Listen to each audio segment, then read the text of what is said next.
আল্লাহ বলছে, হে রফিক, তোর কাছে যে আমার আদায়ের টাকাটা আছে তুই জানিস আর আমি জানি, আর যারা টাকা দিয়েছে আমাকে দিয়েছে, আর তোকে রাখতে দিয়েছি তো আমি আল্লাহ দিয়েছি।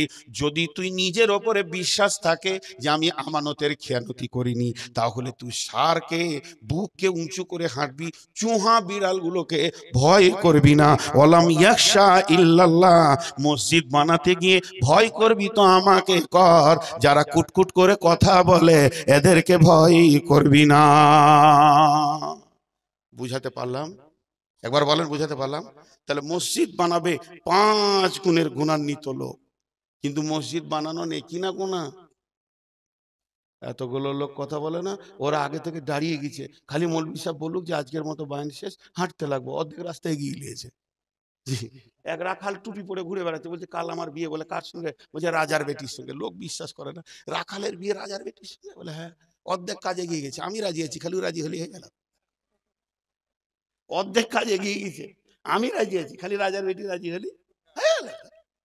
টুপি পরে পাঞ্জাবি পরে নিজেই রাজি ঘুরে বেড়াচ্ছে, তারা মোটামুটি আগিয়ে গেছে অর্ধেক রাস্তা। খালি আমি বলবো যে ভাই কার কাছে কি আছে কিছু দেন, তখনই টুকটুক করে রাস্তা ধরবে যে আজকে জালসা শেষ হয়ে গেল। আর ওখানে ওই 3 জন জালসা শুনছে কিনা আমার বিশ্বাস নাই। মাঝে মাঝে আমি মাইকটা বন্ধ করছি যে ওদের গল্পের আবার ডিস্টার্ব হচ্ছে কিনা। ভিআইপি মানুষ তো গল্পে লেগেই আছে। আমি জানতাম যে বেটি ছেলেরা 3টে এক জায়গায় থাকলে গল্প করে। রাজা বলেছে যে কেউ যদি আমাকে নতুন কথা শোনাস তা 10 লাখ টাকা দেবো। বলছে তাল গাছে আম হয়েছিল, বলে হতেই পারে, আল্লাহর কুদরত। বিশ্বাস করছে না, বলছে হুজুর একজন আলু চাষ করেছে তো গম হয়ে গেছে, বলছে হতেই পারে, আল্লাহর কুদরত। একজন এসে বলছে হুজুর 3টে বেটি ছেলে এক জায়গায়, 2টো বেটি ছেলে দাঁড়িয়ে ছিল, অথচ চুপ করে বয়ান শুনছিল। বলছে আল্লাহর কসম কোনোদিন হবে না, তুই মিথ্যা বলছিস। 2টো বেটি ছেলে এক জায়গায় চুপ থাকবে? এটা হতেই পারে না, এটা পসিবলই না। তুই আজকে দেখলাম 3টে বেটা ছেলেরা গল্পে যে মেতে আছে, ওদেরকে কে বলবে যে 2টো কথা শুনো? কিন্তু আমরা তো রাখাল মানুষ, আমাদের বুদ্ধি কম, আমাদের কথা কি আর ভিআইপি মানুষে শোনে? তো শুধুমাত্র আর একটা আয়াত আপনাদের সামনে দিব, মসজিদ বানানো কাবিরা গুনাহ। মসজিদ বানানো গুনাহ।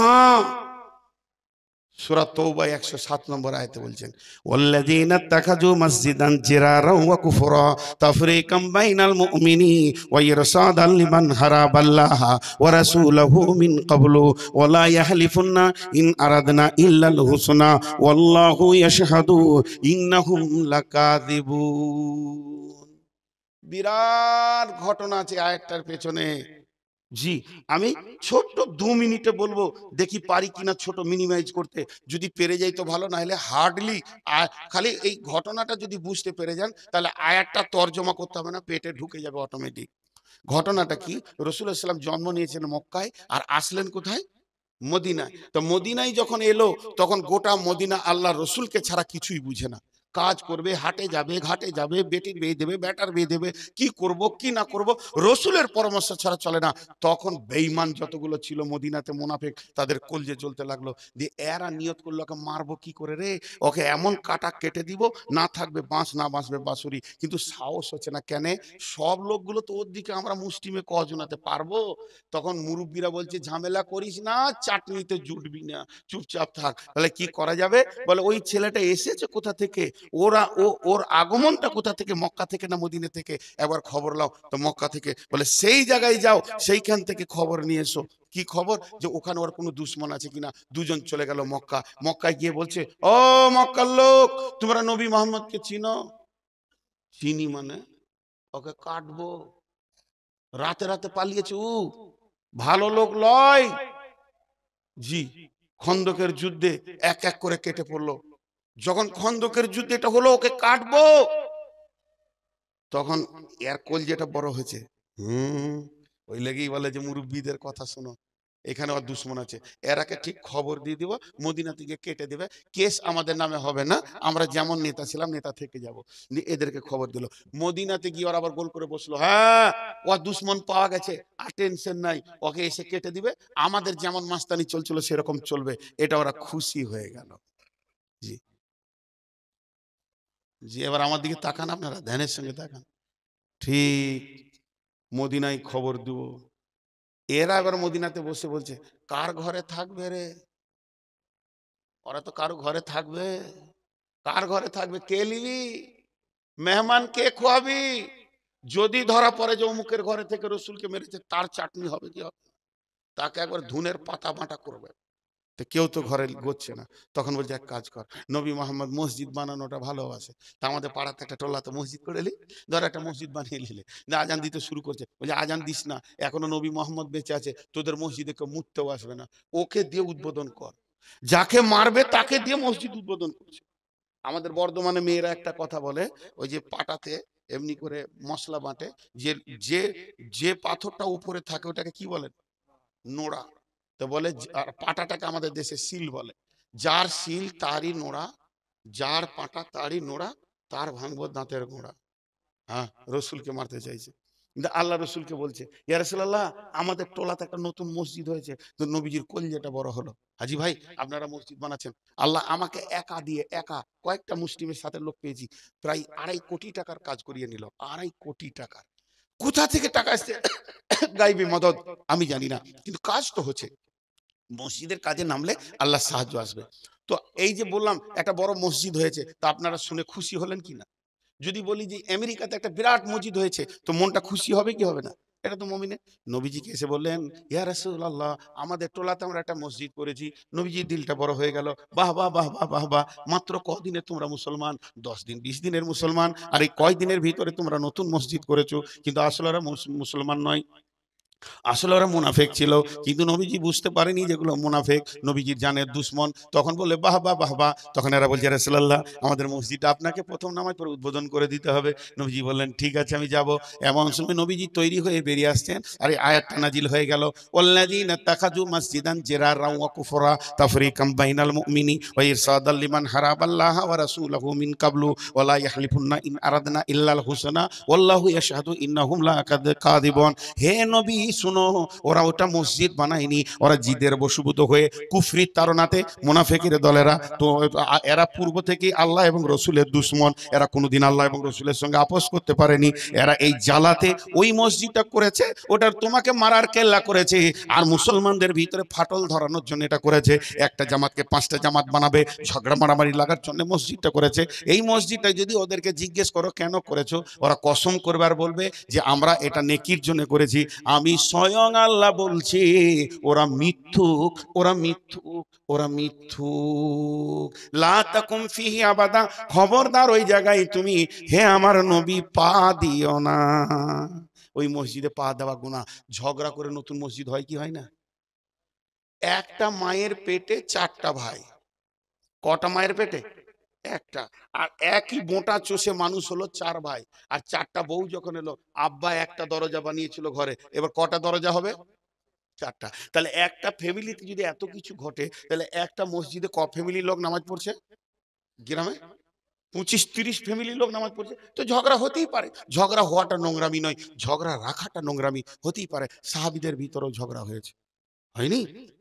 একটা সাহাবী এসে খোঁটা গেড়ে দিয়ে চলে গেল মসজিদের সামনে, আর একজন এসে হুক করে তুলে দিয়ে নামাজ পড়তে লাগলো। পেছনে এসে যে খোঁটা গেড়েছে ও আগে নামাজ পড়ছে। ও ভাবছে ভালো কাজ করেছি, তো 2 রাকাত নামাজ টামাজ পড়ে এলি, এখন ফাঁকা আছি। আর একজন দেখছে আমার এখন কাজ নাই, নামাজ পড়তে যাই, 2 রাকাত মসজিদে নামাজ পড়ে এলি, ফাঁকা আছি। ও দেখছে খোঁটাকে গাড়লেলে হুক করে তুলে ছুঁড়ে ফেলে দিয়ে ও নামাজ ধরেছে। কিন্তু যখন মসজিদ ঢুকছে তখন বলছে যত মাথা মোটার বাস এই মদিনাতেই, যেখানে সেখানে খোঁটা গাড়ে। ও নামাজে শুনে নিয়েছে খোঁটা কেন বললে, ও সালাম ফিরে বলছে খোঁটাটা দেখে আসি গা, তা দেখছে খোঁটা নাই, ফুটা আছে। ও খোঁটা পড়ে আছে। তখন এবার ও নামাজ ধরেছে, ই পেছনে গিয়ে সুবহানাল্লাহ সুবহানাল্লাহ করছে। সুবহানাল্লাহ খালি তুই সালাম ফির, আর তোকে দেখছি খোঁটা তোলার ব্যবস্থা।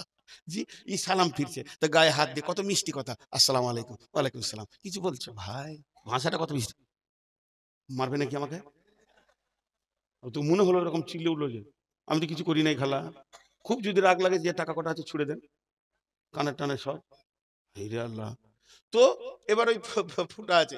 এখন ঘটনা হলো কি, এই প্রথম মিষ্টি দিয়ে শুরু হলো, তো বলছে এই খোঁটাটা কে তুললে? ও আমি তো খুঁজিকে গাললে। এবার তুমি থেকে তুই চলে, তুই গাললি কেন, তুই তুললি কেন, তোকে কে গাতে বল, তোকে কে তুলতে বল? দুটোই রসুলের সাহাবী। এমন চিল্লান শুরু করেছে, সব সাহাবীরা হাজির, হয়তো হাত উঠাউটি হয়ে যাবে। নবীজি এসে বলছে চুপ করো। নবীজির একটা কথাকে দুবার বলতে হতো না, চুপ করো। দুজনে চুপ হয়ে গেল। মাসুম বাচ্চা, মনে হচ্ছে না যে ঝগড়া হয়েছিল। নবীজি মিম্বারে বসে গেলেন, মসজিদটার মসজিদ না, এখন আদালত হয়ে গেল, বিচার। মুসলমানদের বিচার কোথা হবে? মসজিদে। বিয়ে পড়ানো হবে কোথা? মসজিদে, আর এখন বিয়ে হয়েছে প্যান্ডেলে। তো যাই হোক, এবার নবীজি বলছে, এই খোঁটা গাড়নেওয়ালা, এ খোঁটা তুলনেওয়ালা, তোমরা বসে যাও। খোঁটা তুলনেওয়ালা, কেন তুমি বলেছো, তুললে বলো। ইন্নামাল আমাল বিনিয়ত, তুমি তোমার নিয়তটা আমাকে শোনাও। খোঁটা তুলনেওয়ালা বলছে, ইয়া রাসূলুল্লাহ, মসজিদের পাশে খোঁটা থাকবে, টক্কর লেগে যাবে, পড়ে যাবে, মসজিদটা দেখে নোংরা লাগছে। আপনি বলেছেন আল্লাহর ঘরকে পরিষ্কার করে রাখা, তাই আমি ওটাকে পরিষ্কার পরিচ্ছন্ন করে দিলাম, ও দয়ার নবী গো। আর ওখানে টক্কর লেগে যাবে, বিপদ হয়ে যাবে, এই রকম মনে করে আল্লাহকে খুশি করার জন্য খোঁটা তুলে দিয়েছি। এবার বলেন ঠিক করেছে না ভুল করেছে? ঠিক করেছে। এবার বলে তুমি বসো। এ খোঁটা গাড়নেওয়ালা, তোমার কি বিগার নিয়েছিল যে মসজিদের মেন গেটের পাশাপাশি খোঁটা গেড়ে দিলে কেন? ওইটা মসজিদে, এইখানে খোঁটা গেড়ে দিয়েছে এই পিলারটার কাছে, তুমি কেন খোঁটা গাড়তে গেলে বলো? তখনই বলছেন, ইয়া রাসূলুল্লাহ, আমার নিয়তটা শোনেন। এইটা হলো মসজিদে নববী, এইদিকে হলো আপনার কিনা মক্কা দক্ষিণে, এইদিকে হলো শাম আর সিরিয়া উত্তরে। মক্কার লোকেরা শাম যায়, শাম থেকে ব্যবসা করে বাড়ি ফিরে, শামের লোকেরা মক্কায় যায়, মক্কা থেকে ব্যবসা করে বাড়ি ফিরে। এটাই হচ্ছে মদিনার মসজিদের সামনে হাই রোড। তারা ঘোড়া গাধা উঁট বুঝাই করে মাল নিয়ে যাওয়া আসা করে। যখন নামাজের টাইম হয়ে যায়, ফাঁকা ময়দানে ছেড়ে দিয়ে নামাজ পড়ে, তাদের নামাজে কোনো শান্তি পায় না। আমি খোঁটাটা গেড়ে দিলাম, তারা উঁটগুলোকে বাণিজ্য দলেরা এই খোঁটাতে বেঁধে দিয়ে নামাজ পড়বে। বলেন ঠিক করেছে না ভুল করেছে? দুজনেরই নিয়ত ভালো। আল্লাহ নবী এবার ফয়সালা দিচ্ছেন, ও খোঁটা গাড়নেওয়ালা, খোঁটা তুলনেওয়ালা, তোমাদের দুজনের নিয়তের কারণে তোমরা দুজনেই জান্নাতি। তো মসজিদে এটা হয়েই থাকে, তার জন্য এটা দ্বিতীয় মসজিদ বানানো যাবে না। অতএব মা বোন, আপনাদেরকে বলছি, বিশেষ করে মেয়েদেরকে বলছি একটা কথা, ও আমার মা, ওরে আমার বোন, পুরুষরা শুনবেন আর মেয়েরা আমল করবেন। মা আমার, বোন আমার, বিশ্বনবী যেমন একটা মেয়ে প্রতিদিন মসজিদে এসে ফাঁকা টাইমে মসজিদটাকে ঝেড়ে দিত, ঝুলগুলোকে ঝেড়ে দিত, সাফ করে দিত, মুসল্লাগুলোকে ঠিক করে বিছিয়ে দিত, জায়নামাজগুলোকে ঝেঁটিয়ে পরিষ্কার করে বাইরে বের করে দিত। ওই মেয়েটার কাজ ছিল মসজিদকে সাফ করা। একদিন বিশ্বনবী মসজিদে এসে বলছে, মেয়েটা কই? সাহাবীরা বললেন, মেয়েটি মারা গেছে ইয়া রাসূলুল্লাহ, আপনাকে খবর দেওয়া হয়নি, দাফন হয়ে গেছে। আল্লাহর নবী, আখরি নবী, নবীদের নবী, শেষ নবী, নবী মুহাম্মদ কি ভাষা বললেন, ও আমার সাহাবীরা, মেয়েটার কবর কোথায় হয়েছে বলো, আমাকে তার কবরের কাছে নিয়ে চলো, আমি তার জন্য আল্লাহর কাছে মাগফিরাতের দোয়া চাইব। মসজিদ ঝাড়ু দেওয়া কত বড় নেকি। একটা গেল। মসজিদে দীর্ঘদিন আঁধারে নামাজ হচ্ছে, আলো নাই, আলো নাই, আলো নাই, আলো নাই, এত অভাব চলছে, আলো জ্বালাবার পয়সা নাই। একদিন রাতে নবীজি নামাজ পড়তে গিয়ে দেখছেন দীপ দীপ দীপ দীপ দীপ দীপ করে একটা প্রদীপ জ্বলছে, মাটির বাতিতে কে চর্বি দিয়ে দিয়েছে, পুরাতন কাপড়ের পলতে বানিয়ে দিয়েছে, আলোটা জ্বালিয়ে দিয়েছে। আল্লাহ নবী নামাজ পড়ি বললেন, আলোটা কে জ্বাললে গো? এটা বেটা ছেলেদেরকে বলছি, মেয়েরা শুনবে। যে জেলেছে মাথাটা নামও করছে, এরে না শুধিয়ে জেলে দিলাম, কিছু ভুল হলো নাকি রে? নবীজি বলেন, কে গো? মাথাটা তুলো। যুবকটি উঠে দাঁড়ালো। যুবকটার নাম কি? ওই যুবকটার নাম হযরতে বুরাইদা রাদিয়াল্লাহু তাআলা আনহু। আল্লাহর নবী কি বলছেন দেখেন, না ওদের কাজটা হয়ে যাক, ওকে ধুমকে তাড়ান, তোখান থেকে থাবড়ে তাড়বার কেউ যদি আছে তো তাড়ান। এই তোকে লজ্জা আছে? হাদিসের কথা চলছে এখানে দাঁড়িয়ে। বিশ্ব নবী কি বললেন? ওই যুবকটা দাঁড়িয়ে আছে, নবীজি বললেন, হে যুবক, যুবকটার নাম কি বললাম? হযরতে বুরাইদা রাদিয়াল্লাহু তাআলা আনহু। নবী বলেন, বুরাইদা রে, আমার 4টা মেয়ের বিয়ে হয়ে গেছে, যদি একটা বাকি থাকতো কিংবা 5 নম্বরে যদি কোনো মেয়ে থাকতো, আমি এক্ষুনি তোমার সঙ্গে বিয়ে পড়িয়ে দিয়ে আমি তোমাকে জামাই করে নিতাম। মা বোন, কাবা শরীফে যে ঝাড়ুগুলো আছে, একটা ঝাড়ুর দাম ইন্ডিয়ান মানিতে 30 থেকে 40 লাখও আছে। কম্পিউটারে চলছে, মেশিনে চলছে।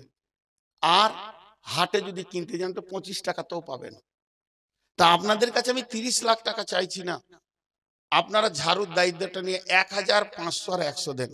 আর বেটা ছেলেদেরকে বলছি, একটা ইনভাইটারের এখন 19,000 20,000 দাম, 30,000 দাম। আলো তো আমরাই জ্বেলেছি মসজিদে নববীতে প্রথম। এই এই থাকবে ওখানে, না ক্যামেরা ভেঙে দেবো, যাবো। কালেকশনের সময় একজনা ডিস্টার্ব করবে না। এতক্ষণ তুমি রেকর্ড নিবে, আর যখন মসজিদের কালেকশন হবে তখন তোমরা ভিড় জমাবে, একজনা ক্যামেরাম্যান উঠবে না। তো কি বললেন? দাঁড়ান, বসেন 1 মিনিট। আমরা আলোটা দিই ইনভাইটার 20,000 সর্বোচ্চ ধরছি, সর্বনিম্ন 1,000। এই আবদারটা আপনাদের সামনে রাখলাম, কিন্তু তার আগে একটা আবদার রাখছি, হাতগুলো ধরে 7 মিনিট কেউ উঠবেন না। সকলে বলেন ইনশাআল্লাহ। এই 7 মিনিটে আপনি বাড়ি যেতেও পারবেন না, আর বিশ্ব জয় হয়ে যাবে না। যিনি উঠছেন ওনার পা দুটো ধরছে, আপনি বসে যান, নাহলে পুরো জালসাটাকে আপনি মেরে দিয়ে চলে যাচ্ছেন। একটা টিউবে একটা লিক যথেষ্ট। হাতে পায়ে ধরছি, উঠবেন। যিনি টাকা দেবেন উনি উঠবেন, এখানে আসবেন। আপনারা মেয়েদের কাছে চাদর পাঠান। মা বোন 100 টাকা একটা ঝাড়ু, নিম্ন মানে, ঊর্ধ্ব মানে অনেক বললাম তাও 1000। আপনাদের কাছে তিনটে দাবি রেখেছি, 1150, 1500, 150, 1500 দিতে থাকেন। মেয়েদের কাছে লোক পাঠান। ও আর আপনাদেরকে বলছি, কোন আল্লাহর গোলাম আছেন 2000 1000 দেনেওয়ালা, যিনি দেবেন তিনি উঠে আসেন। এই কই, তোমরা ক্যামেরা একটু খুলে বইগুলোকে রেডি করো গা, দুজন খুলে নাও, যে বইগুলো রেডি করো, বাকি কেউ উঠবে না। তো আমি যে কথাটা বলছি খেয়াল করেন, দেন আমাকে দেন। 1000 টাকা দেনেওয়ালা কেউ আছেন? সর্বনিম্নে বললাম 1000 টাকা। আর আমি দোয়া দিব, তারপরে একসঙ্গে যাব। আমি 7 মিনিট চেয়েছি, তার মধ্যে 1 মিনিট হয়েছে। আমি প্রতি মিনিট আপনার কত আছে? 5000 আছে নাকি? মাশাআল্লাহ। আর কেউ আছে না? ওইটা কে দিয়েছিল তখন? চলে যান না ভাই, আমার খালি হাতগুলো ধরে বলছি, চলে যান না। আবুল কালাম 20,000, মাশাআল্লাহ। হাসমত 60,000, মাশাআল্লাহ। একসঙ্গে দোয়া করব। আর দেখেন